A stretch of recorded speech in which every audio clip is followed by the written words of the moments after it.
October 1942. A maintenance hangar outside Saint-Omer, northern France. The morning air is metallic and damp, clinging to the aluminum skin of a grounded Messerschmitt.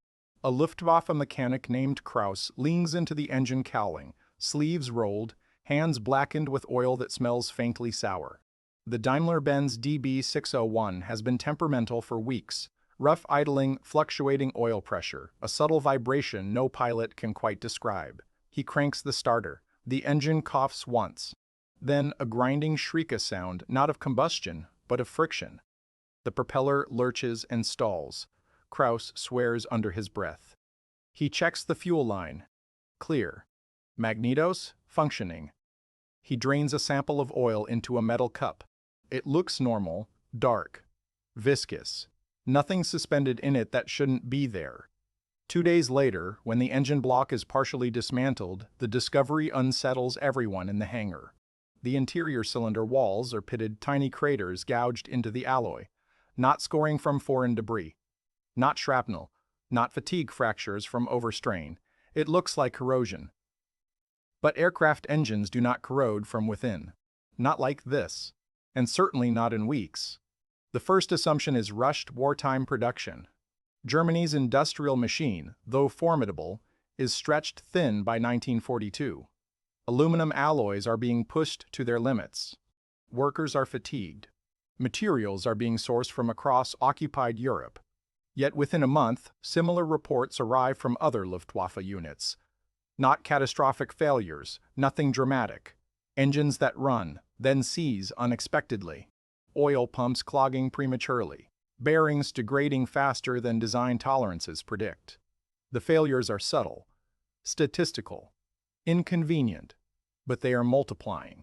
By late 1942, German engineers are studying fragments of ruined engine blocks under magnification. They find microscopic pitting along surfaces that should remain smooth under proper lubrication. The damage radiates outward from stress points, amplified by heat and friction. In a laboratory in Stuttgart, metallurgists debate alloy impurities. They test for manufacturing defects. They examine supply chains for contaminated raw material. Nothing obvious emerges. The engines appear to be aging at an accelerated pace, as if time itself has been tampered with. Across the Channel, in London, men in plain suits are studying the same phenomenon, except they are studying it by design. Britain, isolated and battered in the early years of the war, understands something fundamental by 1941. It cannot match Germany tank for tank, aircraft for aircraft. The Luftwaffe once dominated European skies. The Wehrmacht moves with mechanized precision. German engineering is not merely functional, it is psychological. It projects inevitability. To confront that directly is costly, so British planners begin exploring a quieter form of warfare. Not destruction, degradation. Within the Special Operations Executive and Organization created to set Europe ablaze, a small technical branch begins experimenting with industrial sabotage compounds, not explosives, not dramatic demolitions. Substances that could infiltrate machinery invisibly and erode performance over time. One of these concepts is deceptively simple: contaminate lubricants. Every internal combustion engine depends on a stable oil film, a microscopic layer separating metal from metal.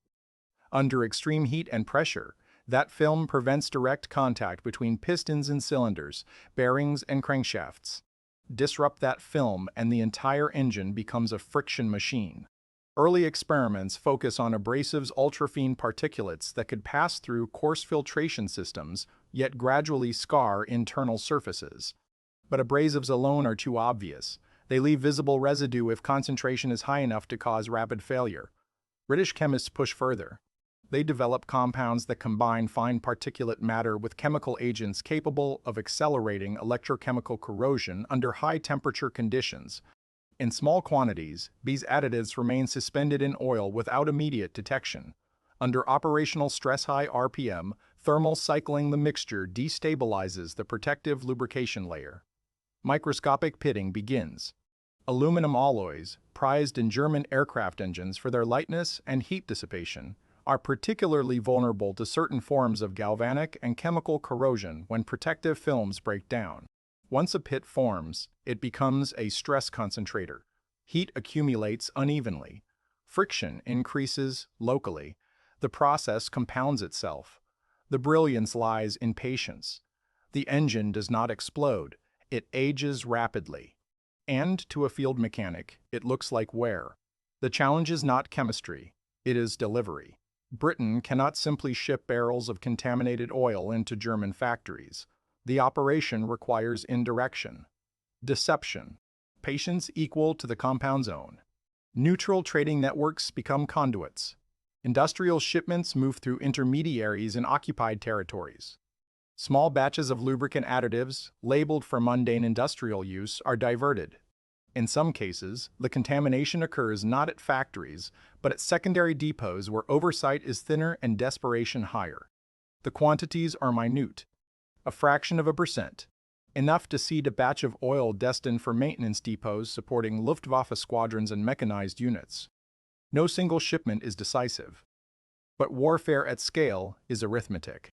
If even a small percentage of engines experience premature degradation, operational readiness declines, maintenance cycles shorten, spare parts demand rises, logistics strain intensifies, and most importantly, confidence erodes. Back in Germany, investigators grow uneasy. The Reich's self-image rests heavily on technical supremacy. Blitzkrieg is not merely a tactic, it is an assertion of mechanical inevitability. Engines must start, tanks must advance, aircraft must climb. When failures become unpredictable, something more corrosive than metal begins to spread. Suspicion. Factory managers are interrogated. Production quotas are reviewed. Forced laborers are scrutinized for sabotage. Engineers argue in meetings that stretch late into the night. Some blame inferior materials from occupied territories. Others insist on tighter quality control protocols. New filtration systems are introduced in certain units. Oil batches are tested more rigorously, and yet sporadically engines continue to fail at inconvenient moments. Not enough to collapse the Luftwaffe, not enough to cripple armored divisions outright, but enough to force hesitation. Pilots begin to listen more closely to the pitch of their engines. Ground crews become meticulous, even anxious. Maintenance hours increase. Aircraft availability fluctuates unpredictably. In war, reliability is a weapon. Uncertainty is its negation. The compound's true effect is not visible in dramatic photographs. There are no smoking craters, no twisted girders. Instead, its impact appears in paperwork, grounded aircraft awaiting overhaul, vehicles sidelined for bearing replacement, delayed sorties. A mechanized army depends on tempo. The faster and more predictably it moves, the more overwhelming it appears. Introduce friction, literal and metaphorical, and momentum suffers. During large operations, even a modest percentage of mechanical failures can ripple outward. A grounded aircraft means fewer patrols. Fewer patrols mean reduced air cover. Reduced air cover exposes ground units to risk. Industrial warfare operates through margins. Britain, constrained in manpower and material during the early years, understands that it need not destroy the German war machine outright. It must complicate it, slow it, force it to expend energy diagnosing itself. There is an almost philosophical dimension to the strategy. Rather than confronting German strength head-on, Britain chooses to accelerate entropy within it. Machines, after all, are only as strong as their weakest tolerance. For German engineers, the phenomenon is maddening. Under magnification, the pitting resembles localized corrosion, exacerbated by thermal stress. But why now? Why across multiple regions? Metallurgical standards have not changed significantly. Production methods are consistent. The more they investigate, the more the explanation seems banal. Wartime strain. Overuse. Inferior materials forced by blockade. Perhaps this is simply the cost of total war. That conclusion is comforting, because the alternative, that an unseen adversary has infiltrated the bloodstream of their machinery, is harder to confront. Authoritarian systems depend on narratives of control. When failures appear systemic yet invisible, paranoia seeps in. Workers fear accusation. Supervisors fear being blamed for negligence. Engineers guard their reputations. Trust thins. The British compound does not only corrode aluminum, it corrodes certainty. There is inevitably moral ambiguity in such sabotage. Unlike a bomb dropped from altitude, the compound does not announce itself. It does not discriminate cleanly between frontline aircraft and transport vehicles carrying supplies. It may implicate innocent workers under suspicion of sabotage they did not commit. Industrial war is rarely tidy. Yet from the British perspective, the calculus is cold. Every degraded engine potentially spares British pilots from facing fully operational squadrons. Every delayed convoy buys time for production, time for training, time for alliances to solidify. By 1943, the industrial tide begins to shift decisively against Germany. Allied bombing campaigns intensify. American production scales to overwhelming levels.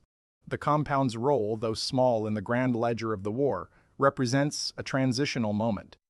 A recognition that modern war is fought as much in supply chains and chemistry labs as on battlefields. Return to Saint-Omer. Krause stands over the disassembled engine block weeks after that first failed start. The pitting has spread deeper than initially believed. Replacement parts are delayed. The aircraft remains grounded while others take its place in the rotation. He runs a finger lightly along the roughened interior surface. It feels like sand, where it should feel like glass. He does not know that somewhere in London, chemists debated particle size distribution and corrosion coefficients. He does not know that trade routes through neutral ports were quietly manipulated. He does not know the phrase industrial sabotage compound. He only knows that something has entered the machine that was never meant to be there, something patient, something invisible. The engine was designed to channel explosive force to convert combustion into dominance in the sky. Instead, its failure begins not with fire but with chemistry. With microscopic imperfections multiplying until motion becomes impossible, empires often imagine their downfall as dramatic a final battle, a decisive blow. But more often, decay precedes collapse.